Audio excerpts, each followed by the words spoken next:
बच्चों नमस्कार। सैर कर दुनिया की गाफिल, जिंदगानी फिर कहाँ, जिंदगानी भी रही तो नौजवानी फिर कहाँ। बच्चों, मैं आज आपको ग्रामर में सिंथेसिस पढ़ाने जा रहा हूँ। संयुक्तिकरण, दो या दो से अधिक वाक्यों को जोड़ना। सभी बच्चे बहुत ध्यान से पढ़ेंगे, समझेंगे और मेरा आपसे रिक्वेस्ट है कि सिंथेसिस को आप अपनी फेयर कॉपी में अवश्य लिखेंगे और नोट्स बनाएंगे। सिंथेसिस ऑफ सेंटेंसेस, वाक्यों को जोड़ना, वाक्यों को जोड़ना। टू कंबाइन टू और more than two sentences into one sentence is called synthesis.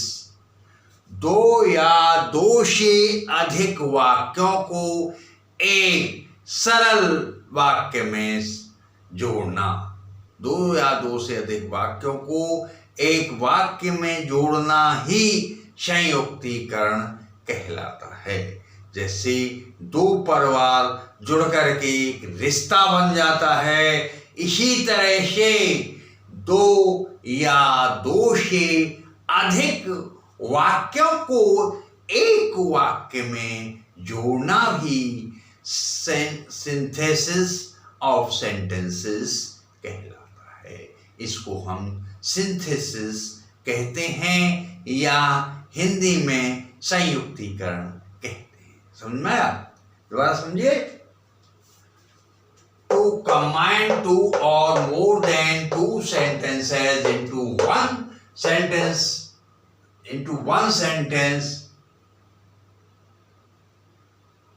is called synthesis.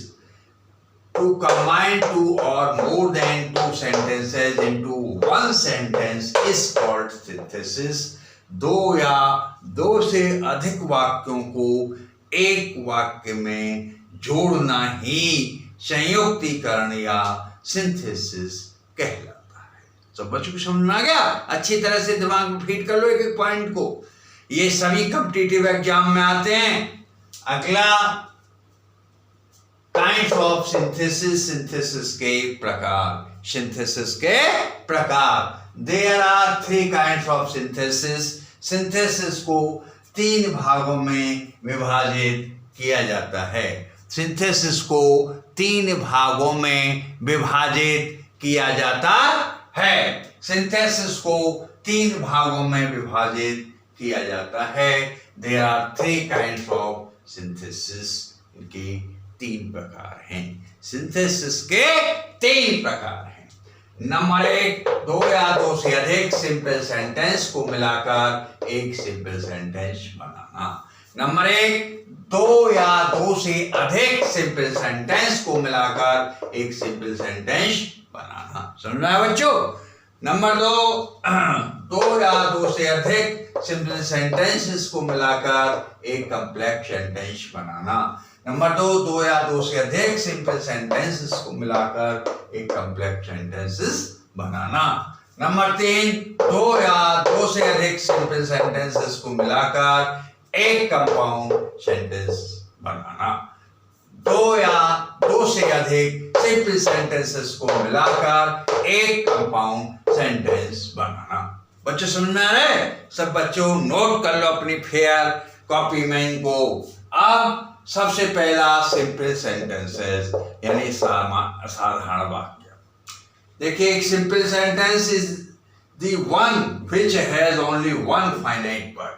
एक सिंपल सेंटेंस वह होता है जिसमें फाइनाइट वर्ब एक होती है।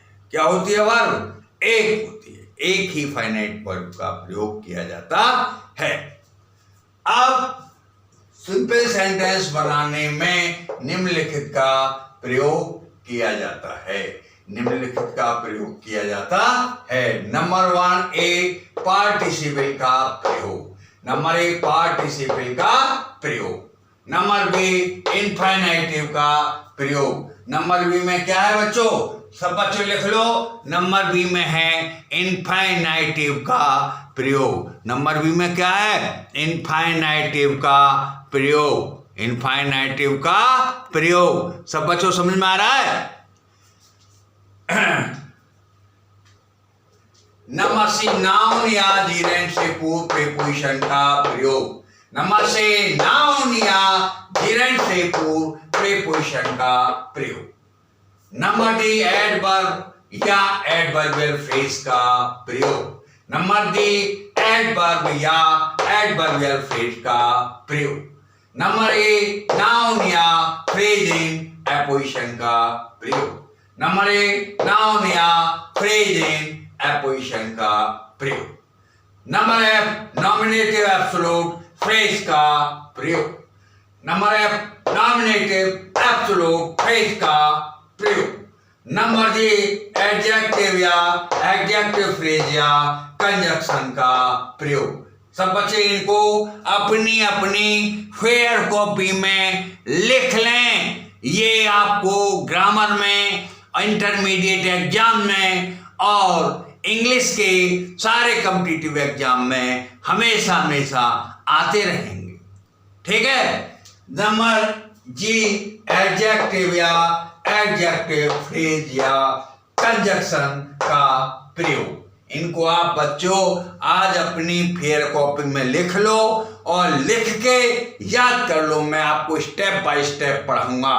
क्यों? स्टेप बाय स्टेप हर चीज समझ में आएगी, मुझे आशा ही नहीं अपितु पूर्ण विश्वास है कि सभी बच्चे मेरे नियमों को स्टेप बाय स्टेप लिखेंगे, पढ़ेंगे और याद करेंगे। आज से मैंने आपका सिंथेसिस को पढ़ाने का प्रक्रम प्रारंभ किया है। इनको अपनी फेयर कॉपी में साथ के साथ लिखते रहिए और याद करते रहिए। Thank you. जय हिंद, जय भारत।